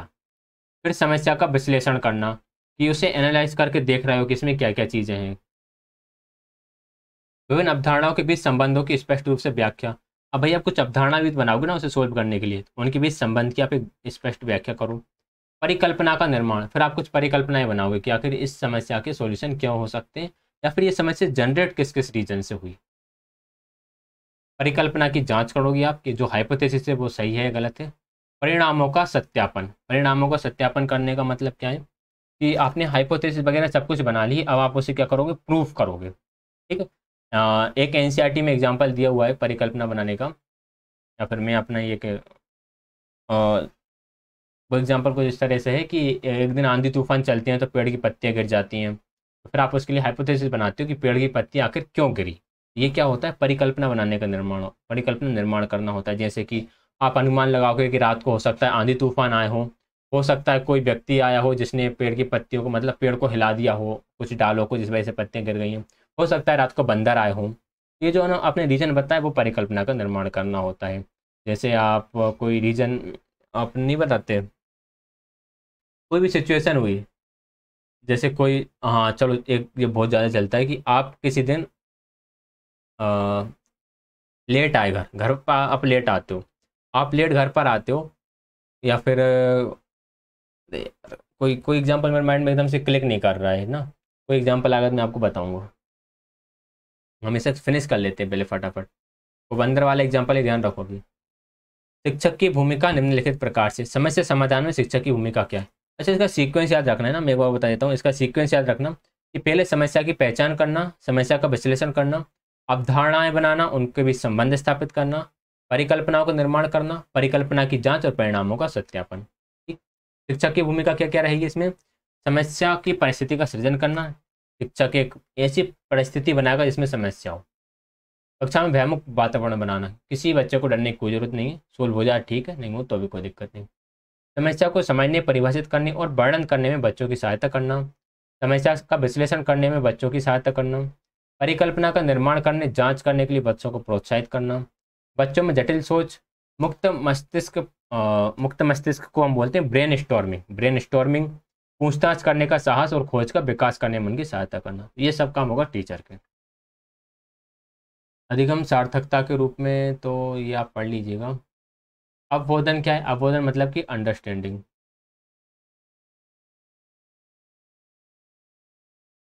अंडरस्टैंडिंग को व्यक्ति के कार्य करने के ढंग से अच्छे तरीके से समझा जा सकता है। अधिगम का अर्थ क्या है? एक और यहाँ पर डेफिनेशन आ जाती है अधिगम की। अधिगम का अर्थ है कार्यपरक वैकल्पिक अर्थों को रखकर पुराने अर्थों को बदलना। बहुत बढ़िया। जो ऑल्टरनेटिव है ना, ऑल्टरनेटिव ऑप्शन रखकर आप जो ट्रेडिशनल चलता हुआ आ रहा है उससे आप चेंज कर दो। शिक्षक के रूप में अर्थपूर्ण अधिगम के लिए कुछ पॉइंट्स लिखे हुए हैं, इन्हें आप पढ़ सकते हैं। इनमें कोई ज़्यादा इंपॉर्टेंट नहीं है, बस वही चीज़ें हैं जो हमें पहले से ही पता होती हैं या हमारी समझ पर आधारित होती हैं, हमें पता उन्हें याद करने की जरूरत नहीं होती। शिक्षण की प्रक्रिया, शिक्षण की प्रक्रिया के बारे में पढ़ेंगे। कक्षा में शिक्षक जो कुछ भी करता है, वो सब कुछ शिक्षण कहलाता है। ठीक है, कक्षा में शिक्षक जो कुछ करता है वो सब कुछ शिक्षण कहलाता है। इंपॉर्टेंट पॉइंट है, ट्रिपल एससी में यहाँ से बन सकता है क्वेश्चन। ऐसा बन सकता है कि कक्षा में शिक्षक बोर्ड पर लिखता है, वह शिक्षण कहलाता है। बच्चों से प्रश्न पूछता है, वह शिक्षण कहलाता है। या फिर अवधारणाओं को समझाता है, वह शिक्षण कहलाता है। या फिर एक और ऑप्शन बन सकता है कि शिक्षक का सिखाने के लिए जो कुछ करता है सबको शिक्षण कहलाता है। तो यही पॉइंट सही रहेगा, सिखाने के लिए जो कुछ भी करेगा वो सबको शिक्षण कहलाएगा। व्यवहारिक रूपांतरण के लिए शिक्षक, व्यवहार उन सभी व्यक्तित्व विशेषताओं जो व्यक्ति में होने चाहिए का योग होता है। व्यवहारिक अवलोकन की क्रिया है जिसका व्यक्ति प्रदर्शन करता है। अवलोकन किया गया व्यवहार मुख्य रूप से दो प्रकार का होता है, प्राप्त किया गया व्यवहार और निकाला गया व्यवहार। क्वेश्चन आया था यहाँ से ट्रिपल एसपी में। ठीक है, क्वेश्चन ये आया था कि हम व्यवहार का परिवर्तन कब बोलेंगे, जब बच्चा किस प्रकार का व्यवहार प्राप्त कर ले, मतलब किस प्रकार के व्यवहार में परिवर्तन होगा तब हम अधिगम बोलेंगे। प्राप्त किया गया व्यवहार या फिर निकाला गया व्यवहार। तो आंसर था इसका दोनों ही व्यवहार। जब दोनों ही प्रकार के व्यवहार में परिवर्तन होता है तभी हम उसे बोलेंगे कि उसके व्यवहार में परिवर्तन हुआ या फिर अधिगम हुआ है। ठीक, यहाँ से क्वेश्चन आया था। ये देखो शायद ये वही क्वेश्चन है। जब एक बच्चा निम्न अवलोकन योग्य दो योग्य व्यवहारों को सामान्य ग्रहण किए गए व्यवहार के रूप में प्रदर्शन करने के लिए तैयार है, जैसे प्राप्त किया गया व्यवहार और स्वाभाविक व्यवहार, तब हम कहते हैं कि बच्चे में व्यवहार का रूपांतरण हो गया। हाँ, ये क्वेश्चन आता है ट्रिपल एसपी में। प्राप्त किया गया व्यवहार और स्वाभाविक व्यवहार दोनों में परिवर्तन कर लेता है तब हम बोलते हैं कि व्यवहार का रूपांतरण हो गया है। व्यवहार रूपांतरण के दो चरण हैं।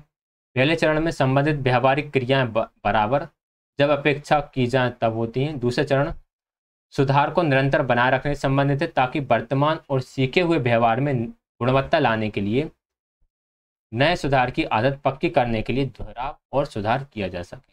ठीक है, तो ये पॉइंट याद रखिएगा, यहाँ से जो क्वेश्चन आया था ट्रिपल एससी में ये इंपॉर्टेंट है। अब आ गया भैया दो तरह का हमारा व्यवहार, प्राप्त किया गया व्यवहार और स्वाभाविक व्यवहार। ये आ गए हमारे पॉवलव जी और ये आ गए हमारे कौन, स्किनर। आई बात समझ में? लगा कुछ? अब तो बहुत ज़्यादा अपनापन फील हो रहा होगा कि यार बिल्ली आ गई, कुत्ता आ गया और स्किनर ने किस पे करा था चूहों, बिल्ली कुत्ते चूहे सब कुछ आने वाले हैं धीरे धीरे। और वेंडुरा वाले, अच्छा उन्होंने बोबरडोल का एक्सपेरिमेंट का एक्सप्लेनेशन नहीं दिया इसमें, चलिए कोई नहीं। तो शास्त्रीय अनुकूलन सिद्धांत, ये क्वेश्चन आया था कहाँ पे, डी ट्रिपल एसी में। ठीक है, अब यहाँ से कौन सा क्वेश्चन आया था, ये शायद 2019 की शिफ्ट 1 या शिफ्ट 2 में आया था 11 नवंबर वाले में, कि शास्त्रीय अनुकूलन सिद्धांत में कौन सा व्यवहार होता है, प्राप्त किया गया व्यवहार या स्वाभाविक व्यवहार, या फिर संक्रियात्मक में आया था। इन दोनों में से किसी एक से आया था कि अच्छा एक बात देख रहे होगे आप कि हमने इतनी यूनिट डिस्कस करी लेकिन किसी यूनिट में मैंने इतने ज़्यादा टाइम नहीं बोला कि यहाँ से क्वेश्चन आया, यहाँ से क्वेश्चन आया, यहाँ से क्वेश्चन आया। लेकिन इस यूनिट में हर 2-3 पेज बाद एक ऐसा पॉइंट आ जाता है जहाँ से एग्जाम में पहले क्वेश्चन आ चुका है। ठीक है, तो शास्त्रीय अनुकूलन सिद्धांत होता है प्राप्त किए गए व्यवहार के अनुकूलन पर, संक्रिय अनुकूलन होता है स्वाभाविक व्यवहार का अनुकूलन। ठीक है, शास्त्रीय अनुकूलन की बात करेंगे हम। शास्त्रीय अनुकूलन 1890 के आसपास पॉवलव थे जो कि एक शारीरिक वैज्ञानिक थे, चूहे पर कर रहे थे, जिन्होंने एक एक्सपेरिमेंट करा। एक्सपेरिमेंट तो आप सब जानते हो, मैं फटाफट बता देता हूँ क्या हुआ था कि एक कुत्ता बैठा था सामने, मतलब उनका पालतू कुत्ता था, सामने नहीं बैठा था। तो उसे उन्होंने उसको ऑपरेशन करके लार वाली नली निकाल के एक कटोरे में डाल दी थी और उसे खाना देते थे तो उसके मुंह में लार आती थी। उन्होंने क्या करा, खाना दिया, साथ में घंटी बजाई, तब भी लार आई। फिर उन्होंने खाना हटा लिया, सिर्फ घंटी बजाई, तब भी, फिर क्या हुआ, घंटी बजने से ही लार आने लगी, बिना खाने के ही लार आने लगी। तो इसे क्या बोला गया, इसे कंडीशनिंग बोला गया कि आपने क्या करा, व्यवहार का रूपांतरण कर दिया। जो व्यवहार खाना देने पर होना चाहिए था, वो व्यवहार अब घंटी बजने पर ही हो रहा है। डिटेल में, बहुत ही डिटेल में पढ़ाया है मैंने इसको सीडीपी वाली क्लास में, देखिएगा एक बार, बहुत अच्छे से एक्सप्लेन करा है मैंने। सीडीपी बाय दीपक सर वाली प्ले लिस्ट है, वहाँ पे आकर देख लेना एक बार, मजा आ जाएगा। प्रॉब्लम ने घंटी क्या है, एक अनुकूलन उद्दीपक है, कौन क्या चीज़ है, वो सब कुछ उसमें एक्सप्लेन कर रखा है, यहाँ पे बता देता हूँ मैं। घंटी एक अनुकूलन उद्दीपक है। अनुकूलन उद्दीपक मतलब जिसे हम बोलेंगे कंडीशनड स्टिमुलस।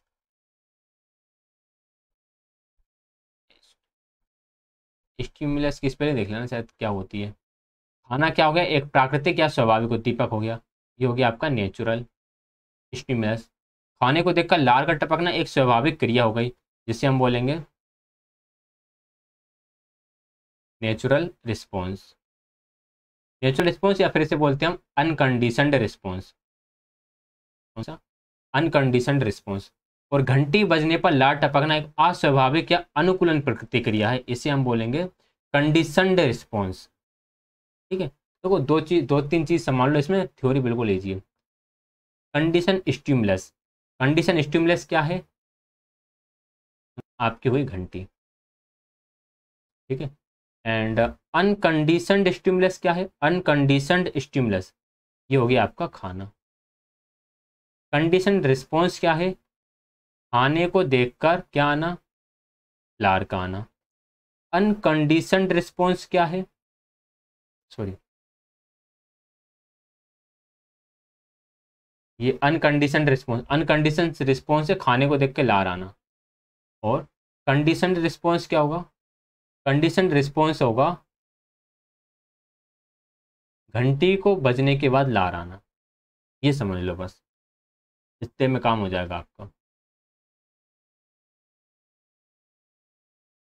आगे बढ़ते हैं, सक्रिय अनुकूलन। ये किसने दिया था, स्किनर ने दिया था, कब, 1940 में, चूहों पर प्रयोग किया था। सक्रिय अनुकूलन शारीरिक इंद्रियों के द्वारा निकाला गया व्यवहार का पुनर्वलन है। पुनर्वलन और व्यवहार के बीच संबंध की खोज से यह स्पष्ट करना कि व्यवहार और इसके परिणाम को कैसे प्रभावित करता है, स्किनर विशेष रूप से संबंधित। तो ये हिंदी में थोड़ा सा अजीब टाइप का दिया हुआ है, मैं थोड़ा सा इंग्लिश में सुनाता। In general the term operant condition is to strength the behaviour emitted by the organism so that the probability of its occurrence is increasing। Operant conditioning का मतलब यह है कि आपके बिहेवियर को स्ट्रेंथ देना, यानी कि और मजबूत करना, जिस वजह से कि ऑर्गेनिज्म का जो व्यवहार है, इसको, इसके ऑकरेंस मतलब इसको होने की जो प्रोबेबिलिटी है, वो प्रोबेबिलिटी क्या हो, बढ़ जाए। क्या हो, वो प्रोबेबिलिटी बढ़ जाए। मतलब कि व्यक्ति एक तरह का बिहेवियर प्रोड्यूस करता है, तो आप उसे इस तरह से पुनर्वलन दो या इस तरह से उसको गढ़ दो ताकि वह व्यक्ति वो वाला व्यवहार बार बार करने लगे। इसे ही हम ऑपरेंट कंडीशनिंग बोलेंगे। क्या बोलेंगे इसे हम, ऑपरेंट कंडीशनिंग यहाँ पर हम बोलेंगे। ठीक है, चूहों और कबूतरों पर इनका मेन प्रयोग था। सुदृढ़ करना, सुदृढ़ मतलब कि रेनफोर्सेस, एंड पुनर्वलन मतलब कि रेनफोर्समेंट। ये आपका इससे जुड़ा हुआ है और ये आपका इससे जुड़ा हुआ है। एक इनाम या भोजन क्या होता है, रेनफोर्सर होता है, और प्रतिक्रिया जो होती है वह प्रतिक्रिया निकालने के लिए भोजन को प्रस्तुत किया जाता है, ये पुनर्वलन होता है। सकारात्मक होते हैं, नकारात्मक होते हैं। सकारात्मक में इनाम दिया जाता है, नकारात्मक में आराम, मतलब ऋणात्मक पुनर्वलन में आराम। ऋणात्मक पुनर्वलन में आराम नहीं होता, इसमें क्या करते हैं कि अप्रिय उद्दीपन को दूर कर दिया जाता है, इससे आपका व्यवहार बढ़ जाता है। ये याद रखिएगा कि जो बिहेवियर है, ये इंपॉर्टेंट पॉइंट है यहाँ पे समझने के लिए। OUR होगा ये, चलो जो भी है OUR। बिहेवियर का होता है, सकारात्मक पुनर्वलन हो या नकारात्मक पुनर्वलन हो, दोनों में ही आपका बिहेवियर क्या होगा, इंक्रीज होगा। यहाँ पर भी बढ़ेगा और यहाँ पर भी बढ़ेगा। सकारात्मक पुनर्वलन में आपको कोई चीज़ दे दी जाएगी, ठीक है, मैं सही से पढ़ नहीं पा रहा हूँ, मुझे इस चेयर पर बैठने में थोड़ी दिक्कत होती है, इसकी जगह एक अच्छी सी चेयर आ जाती है जिस पर मैं बैठकर ज़्यादा देर तक पढ़ सकता हूँ। ये हुआ पॉजिटिव पुनर्वलन, यानी सकारात्मक पुनर्वलन। ठीक है, बाहर से शोर आ रहा है, मुझे पढ़ने में दिक्कत हो रही है, मैंने विंडो बंद कर दी, शोर आना बंद हो गया, अब मैं ज़्यादा पढ़ सकता हूँ।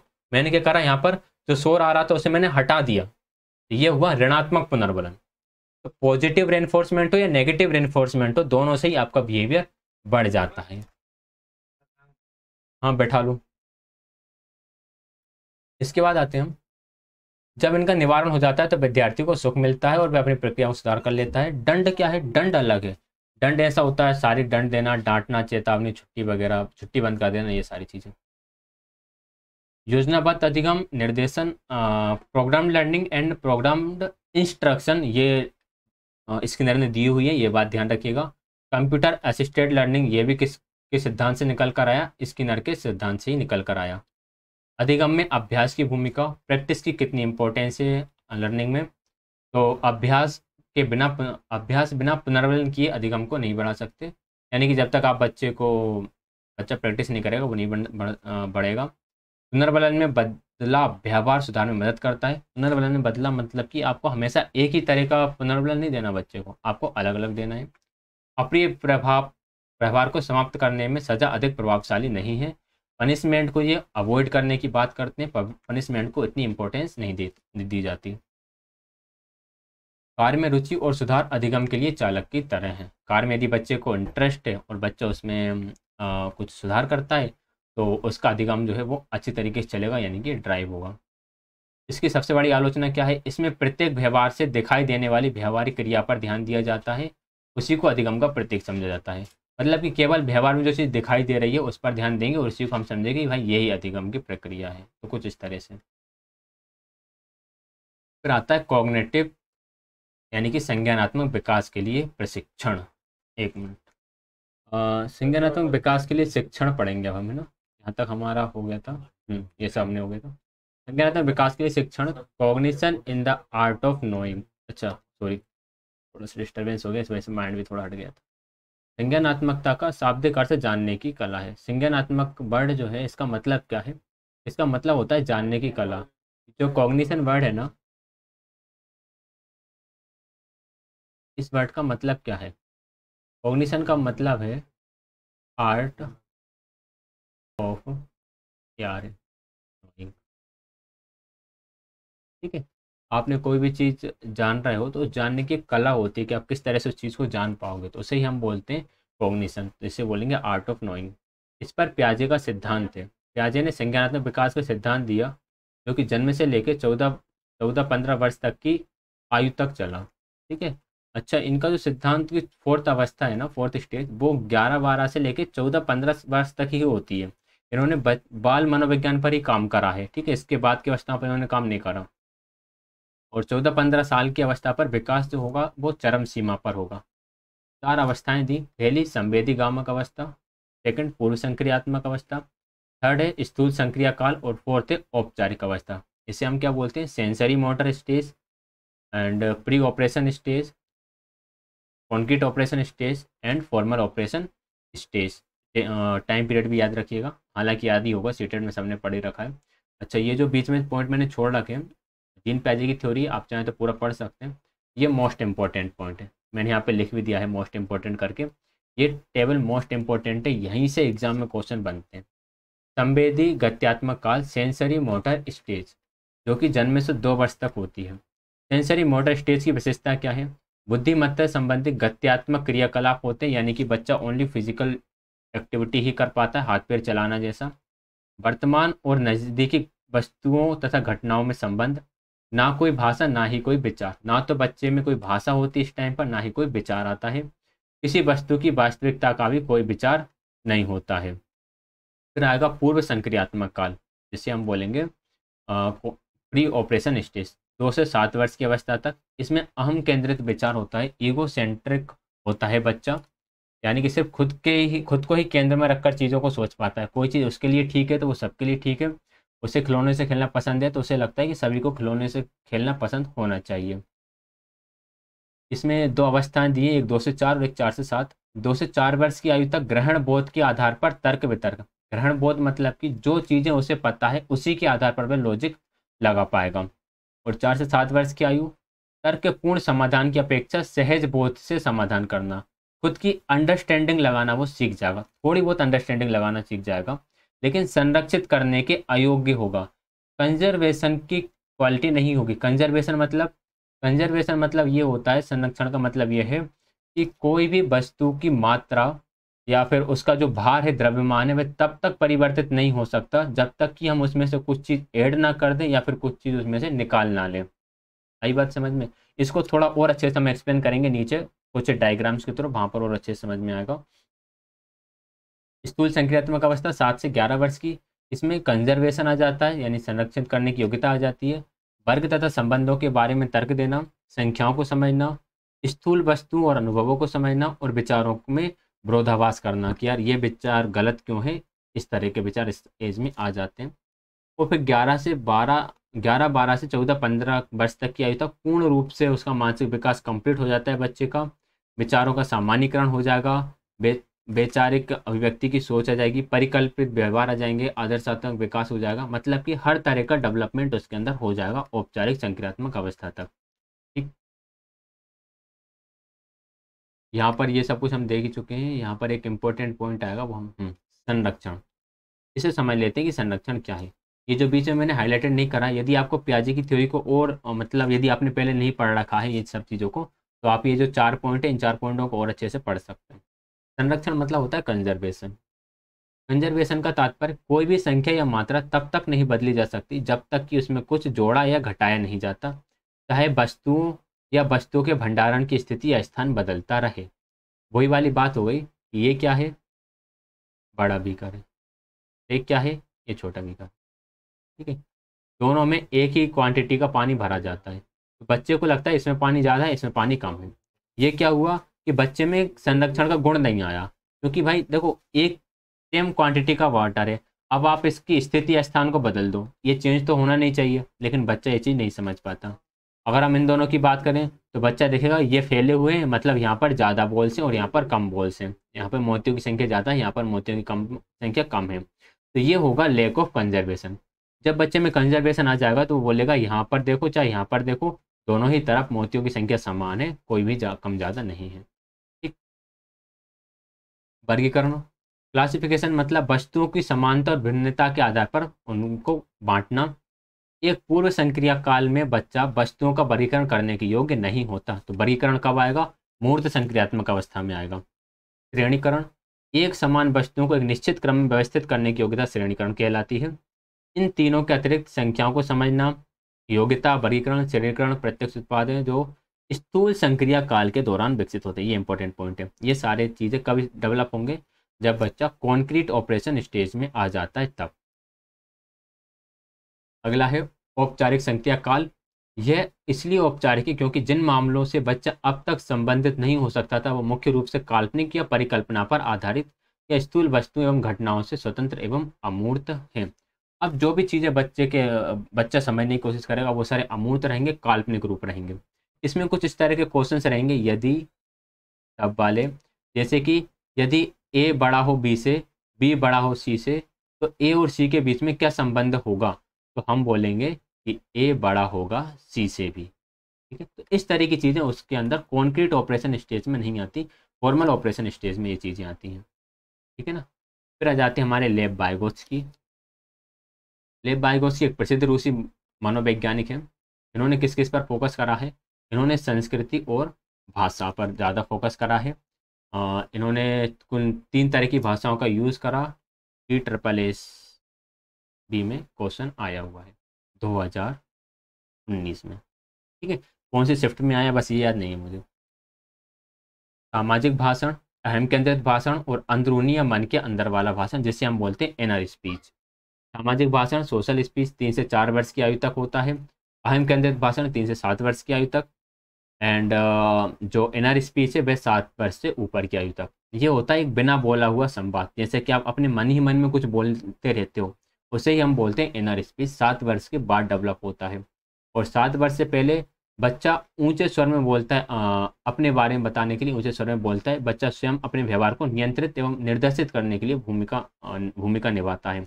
बच्चा अपने काम को निर्देशित करने के लिए जब बोल रहा होता है, खेलते टाइम कुछ बोल रहा होता है, तो ये क्या है, ये अहम केंद्रित भाषण हो जाएगा। जैसे कि एक सीटेट में क्वेश्चन भी आया हुआ है एक बच्चा कुछ पजल सोल्व करता है तो वो बोलता है अरे ब्लू वाला कहाँ गया, अच्छा ये ब्लू वाला है, यही चाहिए।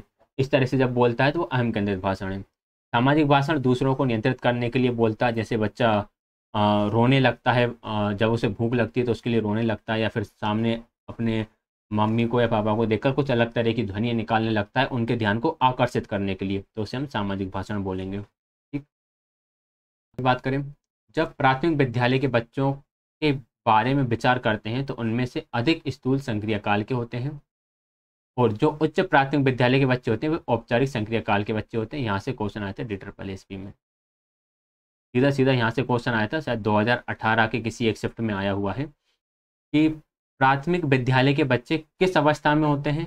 प्राथमिक विद्यालय के बच्चे होते हैं हमारे स्थूल संक्रियात्मक काल की अवस्था में, और उच्च प्राथमिक वाले बच्चे कौन सी अवस्था में होते हैं, वो होते हैं औपचारिक संक्रियात्मक काल अवस्था में। ठीक, आपकी शिक्षण व्यूहरचना में एक अच्छी साम्यावस्था बनाने की आवश्यकता है। पूर्व अनुभवों, ये तो ठीक है, बच्चों को परिपक्वता के स्तर पर पढ़ा, इसलिए विचार पियाजे ने वो दिया ही है स्टेजेस।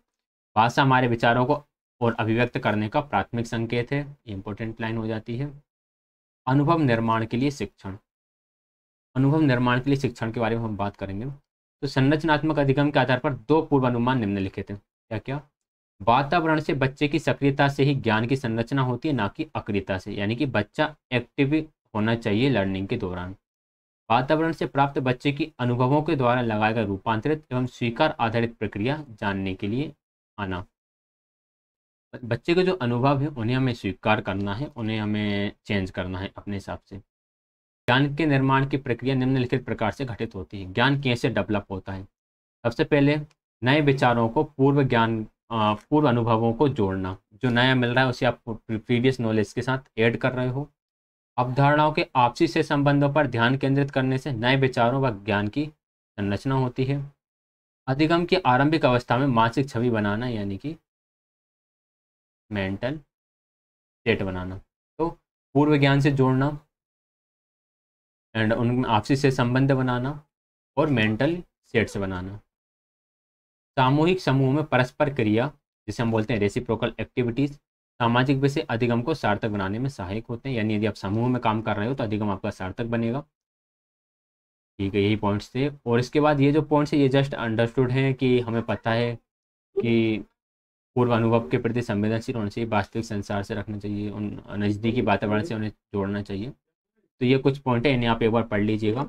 अब हमारी ये यूनिट कंप्लीट होती है। ये 1 आवर से ज़्यादा की हो गई और आपको खुद पता होगा कि ये जो यूनिट है वो काफ़ी इंपॉर्टेंट है। तो क्लास पसंद है तो वीडियो को लाइक शेयर एंड चैनल को सब्सक्राइब। अगर कोई भी डाउट हो तो उसे आप कमेंट सेक्शन में पूछ सकते हैं। धन्यवाद।